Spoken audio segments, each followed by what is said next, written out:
સશક્ત છીએ ત્યારે, અથવા આપણી જાતને સશક્ત કહેતા હોઈએ ત્યારે આપણે બીજા લોકોની મદદ કરવી જોઈએ. આ બીજા લોકો કોણ છે એ પ્રશ્ન સૌથી પહેલા આવે છે. આ બીજા લોકો એ છે જેમની પાસે સશક્તિકરણનો વિચાર પણ નથી. આ એવી સ્ત્રીઓ છે કે જે લોકો માંડ માંડ મહેનત કરીને કમાય છે અને એમના પતિઓ દારૂમાં ઉડાવે છે, છતાં એમને મારે છે. એમને સ્ત્રી ગર્ભ હોવાને કારણે ભ્રૂણ હત્યામાંથી પસાર થવું પડે છે. એમની દીકરીઓ ભણી નથી શકતી.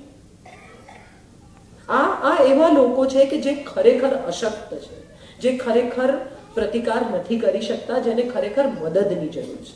અને હું માનું છું ઇફ વી ગેટ ટુગેધર, ખરેખર દુનિયામાં ક્યાંય પણ લોકો ભેગા થાય ને તો જ કશું થઈ શકે. એક માણસ કદાચ કશું નથી કરી શકતો, પણ થોડાક લાઇક માઇન્ડેડ માણસો ભેગા થઈને જો કોઈ એક પોઝિટિવ દિશામાં પ્રવાસ કરે તો હું માનું છું એ પોઝિટિવ દિશા જરૂર અચીવ થાય છે. અને જ્યારે અહીંયા સશક્તિકરણની વાત થાય છે, નારી સ્વાસ્થ્યની વાત થાય છે, ત્યારે ખરેખર મારે એ સવાલ પૂછવો છે કે કેટલી સ્ત્રીઓ કેલ્શિયમ લે છે? કેટલી સ્ત્રીઓ ઘરમાં પોતે દૂધ પીએ છે, અથવા પોતાની કાળજી લે છે, અથવા નિયમિત રીતે ફ્રૂટ ખાય છે, અથવા નિયમિત રીતે કસરત કરે છે, અથવા નિયમિત રીતે ચાલવા જાય છે, અથવા નિયમિત રીતે પોતાના સ્વાસ્થ્યની તપાસ કરાવે છે? કેટલી સ્ત્રીઓ બ્રેસ્ટ કેન્સરની કે પેપ્સમિયર ટેસ્ટ કરાવે છે? સશક્તિકરણ એ ફક્ત કમાઈ લેવું અથવા કારકિર્દીમાં આગળ વધી જવું નથી. જેના ઉપર આખા ઘરના સ્વાસ્થ્યનો આધાર છે, એ પોતાના સ્વાસ્થ્ય વિશે કેટલી સજાગ છે એવું કેટલા પતિઓએ પોતાની પત્નીઓને પૂછ્યું છે. પત્ની તો સવારે અમારે ત્યાં તો વાણિયાઓને ત્યાં તો બહુ રસપ્રદ હોય, નાનકડા ચાંદીના વાડકીની અંદર વિટામિન્સ હોય ને પછી એ ટેબલ પર મુકાય અને પતિને કહેવામાં આવે કે તમે વિટામિન ભૂલી નહીં જતા. પણ પતિએ કોઈ દિવસ કહ્યું કે તું વિટામિન લે છે નિયમિત?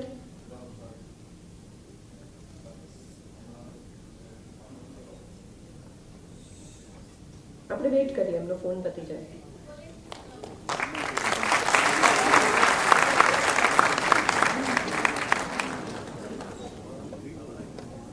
હું સારું બોલું છું કે નહીં એ પછીની વાત છે, પણ બાકીના લોકો જ્યારે સાંભળવા માંગતા હોય ત્યારે હું એવું માનું છું કે ઓડિટોરિયમમાં મોટેથી વાત કરવી એ સભ્યતા નથી.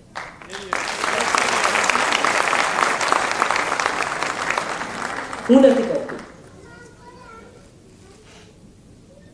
બહુ અગત્યનો મુદ્દો એ છે કે વિટામિન્સ પતિ વિશે આપણે ચિંતિત છીએ, એમના ટેસ્ટ કરાવવા વિશે ચિંતિત છીએ. જો ડાયાબિટીસ છે તો પત્નીઓ યાદ કરાવ્યા કરે કે તમે ટેસ્ટ કરાવ્યો, તમે ટેસ્ટ કરાવ્યો. પણ કેટલી પત્નીઓ નિયમિત રીતે પોતાનો બી કોમ્પ્લેક્સ કે પોતાનું કેલ્શિયમ કે પોતાના બ્લડ ક્રિએટિનિનના ટેસ્ટ કરાવે છે? કેટલી સ્ત્રીઓ ચિંતિત છે? અહીંયા તો આપણી પાસે ડોક્ટર છે, પૂછો એમને ત્યાં કેટલી સ્ત્રીઓ ફરિયાદ લઈને આવે છે કે મારા ઘૂંટણ દુખે છે અને મારી કમર દુખે છે અને મને આમ થાય છે. નિયમિત રીતે કસરત કરતી સ્ત્રીઓ ક્યાં છે આપણી પાસે? અને બધા પછી આપણે વાત જ્યારે કરીએ છીએ ત્યારે હું માનું છું કે આપણે બહુ હાઇપોથેટિકલ અને બહુ કારકિર્દીની આસપાસ જ આ સશક્તિકરણને ફેરવ્યા કરીએ. એક સશક્ત સ્ત્રી એટલે પરિવારનું બેકબોન. એક સશક્ત સ્ત્રી એટલે માનસિક રીતે એટલી મજબૂત કે ઘરમાં કોઈને ભાંગી પડવા દે નહીં. એક સશક્ત સ્ત્રી એટલે પિતા અને પતિ બંનેના ઘરનો મોભ થઈને ઊભી રહે એવી સ્ત્રી.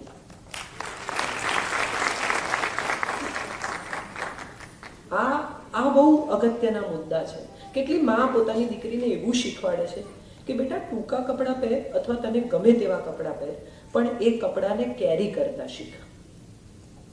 તારી જાતને એટલી સાચવ કે કોઈ માણસ તને ઊંચી આંખ કરીને જોઈ ન શકે.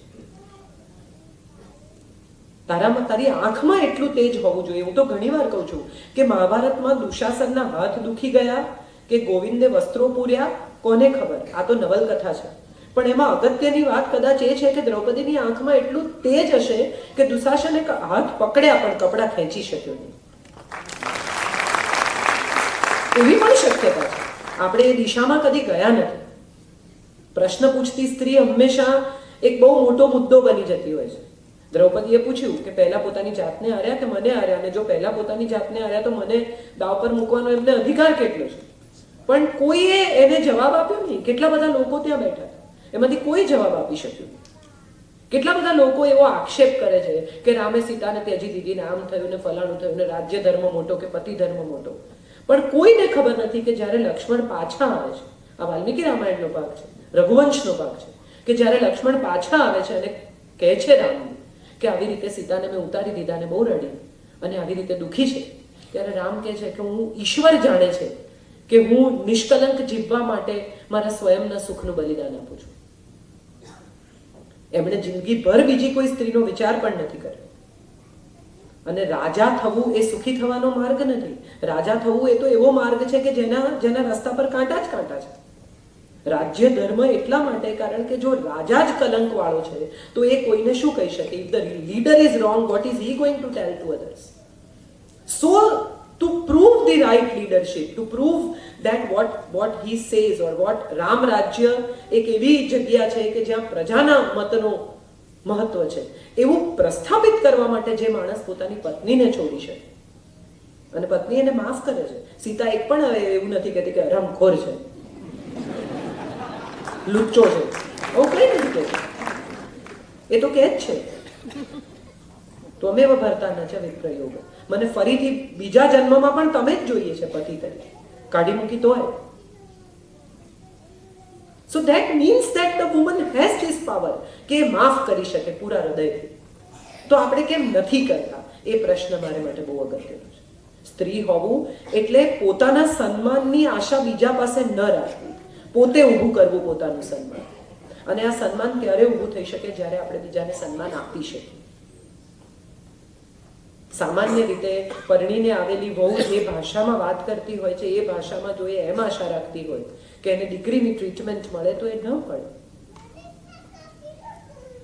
જ્યારે કોઈ એક છોડ એક કુંડામાંથી નીકળીને બીજા કુંડામાં જાય છે ત્યારે એની આજુબાજુની માટી જાય છે સાથે, મૂળ આમ ખંખેરીને નથી લઈ જતા આપણે. સાઉથ ગુજરાત તો ખેડૂતોની ભૂમિ છે અને એ બધાને ખબર છે કે સાથે છોડની સાથે માટી લઈને નવા કુંડામાં રોપવામાં આવે. ધેટ મીન્સ કે એ છોકરી જે પરણીને આવી છે એ પોતાના કુંડાની માટી જોડે લાવી છે. એ માટી બીજી માટીમાં ભળીને એક રસ થઈને એક બને ત્યાં સુધી તો વેઇટ કરીએ. આજે જ હમણાં જ બધું જ શીખી જાય, આજે જ હમણાં જ બધું જ શીખવાડી દઈએ એવું કેવી રીતે બનશે? અને બીજા પક્ષે મમ્મી જો એમ કે તારામાં અક્કલ નથી, કે તું અક્કલ વગરની છે, તો દીકરીને ખરાબ નથી લાગતું. પણ જો સાસુ એમ કે બેટા આમ નહીં આમ કરાય તો એને ટોક્યું લાગે છે. એ પણ માં જ છે, એવું કેમ નથી વિચારતા આપણે? શિક્ષણ જ એ છે કે આ સાસુ છે. વિચાર કરો, અમારા જયભાઈ હંમેશા કહે છે કે કેમ સીતાવનમાં ગયા? કેમ કે જે ઘરમાં 3 સાસુ હોય ને પતિ ન હોય કેમ રહેવાય? કેમ પતિ હાજર નહીં ડિફેન્ડ કરવા માટે? પાછો બહુ અઘરું પડે. સો જોક સપાટ, પણ આપણે જે દિશામાં જઈ રહ્યા છીએ એ સશક્તિકરણની વ્યાખ્યાઓને કદાચ નવેસરથી લખવાની જરૂર છે. સ્ત્રી સશક્ત છે જ.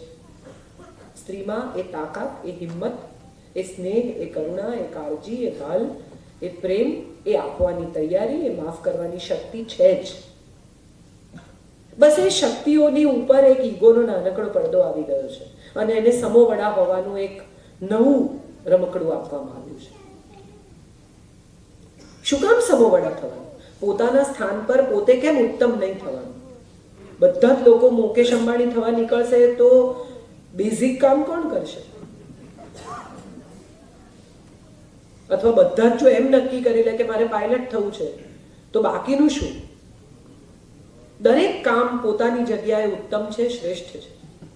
આજે જ કોઈકની સાથે હું વાત કરતી હતી અને ફોન પર ને મેં કહ્યું કે અમારા ડ્રાઈવર, એટલે એ ભાઈએ મને એવું કહ્યું કે હું તો કોઈ દિવસ ડ્રાઈવર નથી કહેતો. એટલે મને સહેજ હસવું આવ્યું ને મેં કહ્યું કે હું મારી જાતની ઓળખાણ આપું તો શું કહું? રાઇટર. કોઈ કોઈની ઓળખાણ આપે તો શું કે ડોક્ટર? કોઈ કોઈની ઓળખાણ આપે તો શું કે આર્કિટેક્ટ? આ નાના અને મોટા કામ આપણે નક્કી કર્યા છે. દરેક માણસનું પોતાનું એક પ્રોફેશનલ અસ્તિત્વ છે અને પ્રોફેશનલ અસ્તિત્વને એ જ રીતે સ્વીકારવું જોઈએ. એમાં કોણ નક્કી કરે કે આ નાનો છે ને આ મોટો છે?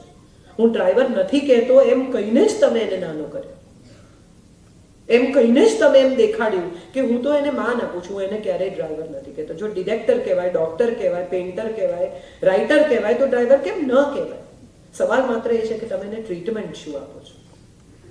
સવાલ એ છે કે તમે એની સાથે વાત કઈ રીતે કરો છો. અને હું માનું છું આપણે બધા જ આ સશક્તિકરણનો જે ખ્યાલ છે એમાં નવા રંગ ઉમેરવાની જરૂર છે. To have a career is not being empowered. To earn is not being empowered. Empower હોવું એટલે નીચે પડેલા લોકોને હાથ પકડીને પોતાની લગોલગ લઈ આવવા. એમ્પાવર હોવું એટલે કોઈ પણ પ્રકારની એવી પરિસ્થિતિમાં મુકાવું જ નહીં કે જે સંઘર્ષ છે, જે હરીફાઈ છે.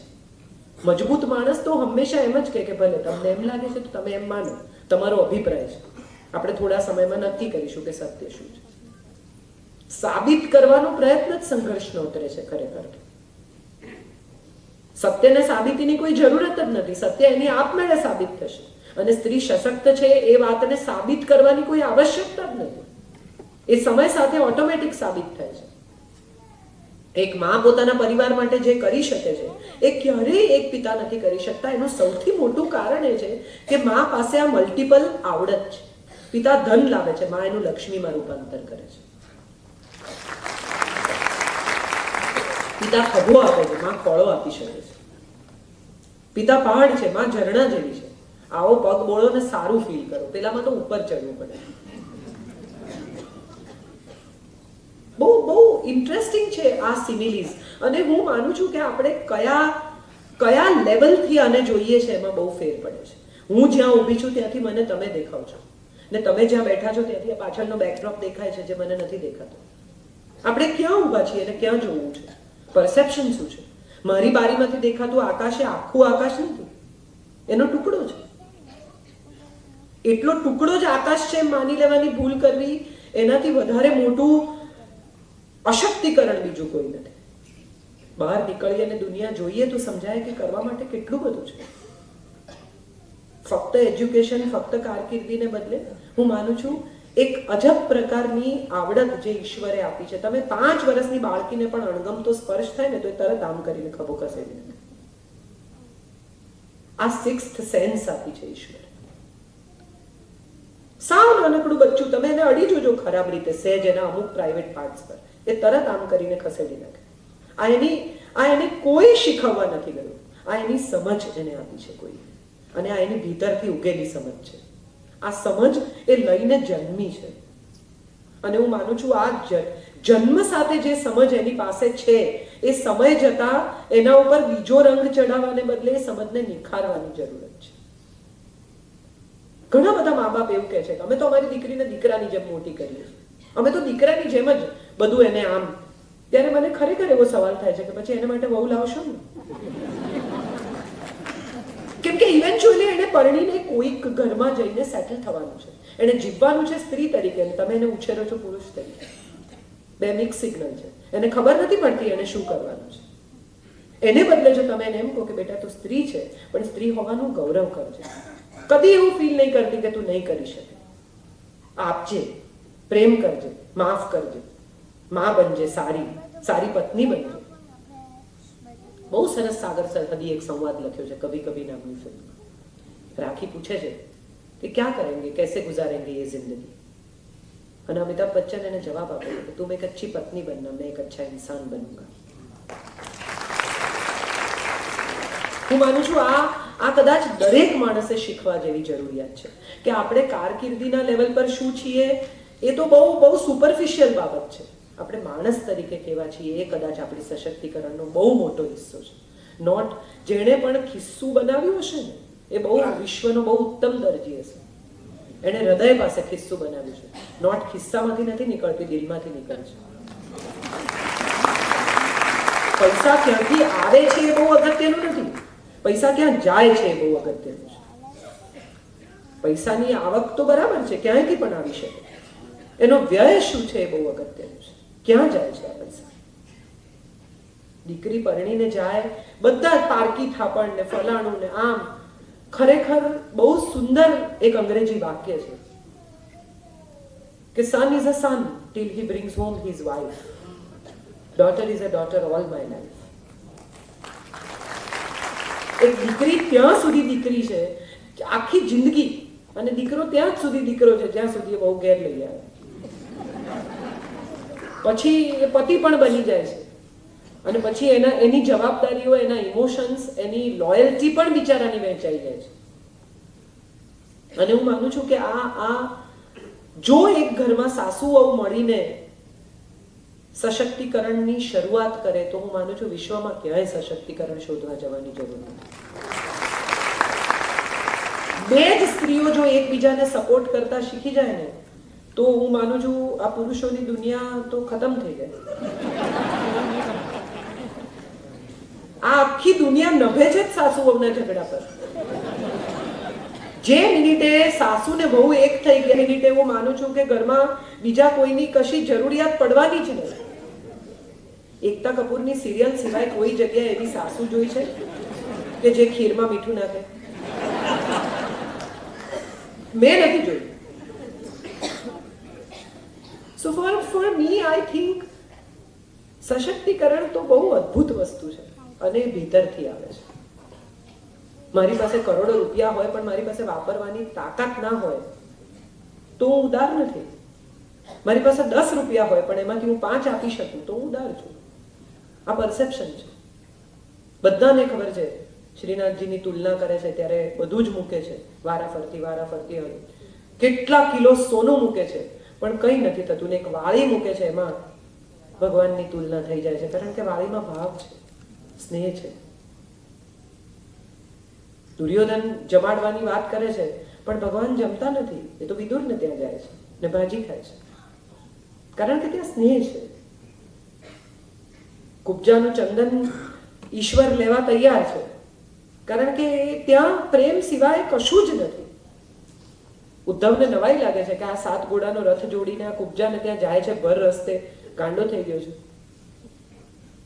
અને એક સાંજ કુબ્જા સાથે વિતાવે છે અને બીજે દિવસે સવારે આખું ગામ જેની વાતો કરે છે એ કુબ્જા હવે ઈશ્વરમય છે. કોઈને ઊંઘ આવે છે?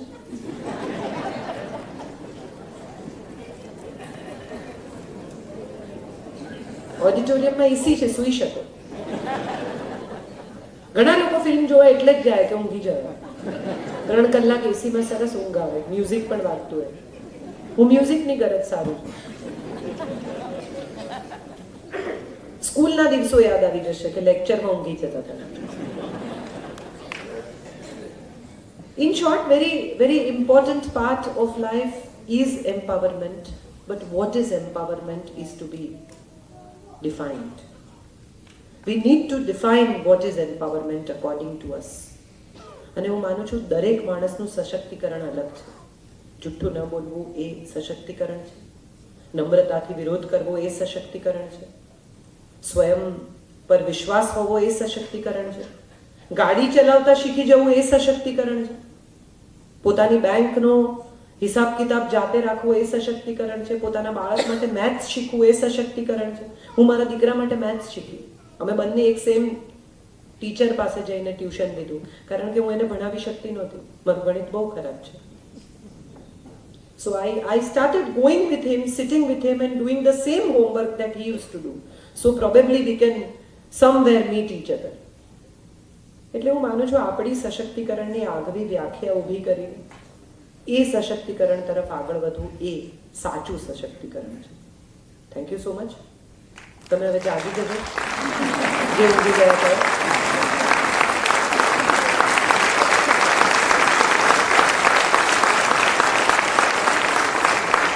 મેં ક્યાંય પણ કંઈ પણ બેઅદબી કરી હોય તો માફી ચાહું છું, પણ કેટલીક વાતો હું માનું છું આપણે નથી કહેતા એમાં બહુ મોટું નુકસાન આ દેશને થયું છે. કેટલીક વાતો સત્ય સ્પષ્ટ કહેવાય તો કદાચ સામેના માણસને સમજાય, અને એ થવાનો સમય હવે થઈ ગયો છે. આ દેશમાં 2 લોકો એકબીજાનો હાથ પકડીને જતા હોય તો એ અસભ્યતા છે, પણ જાહેરમાં બાથરૂમ જવું એ અસભ્યતા નથી. તો હું માનું છું કે પ્રેમ જે દેશમાં અસભ્યતા છે એ દેશ બીજે ક્યાંય નહીં પહોંચે. પ્રેમ જેટલી અદ્ભુત બીજી કોઈ બાબત જ નથી. અને આપણે એક પણ દેવે અરેન્જ મેરેજ નથી કર્યા.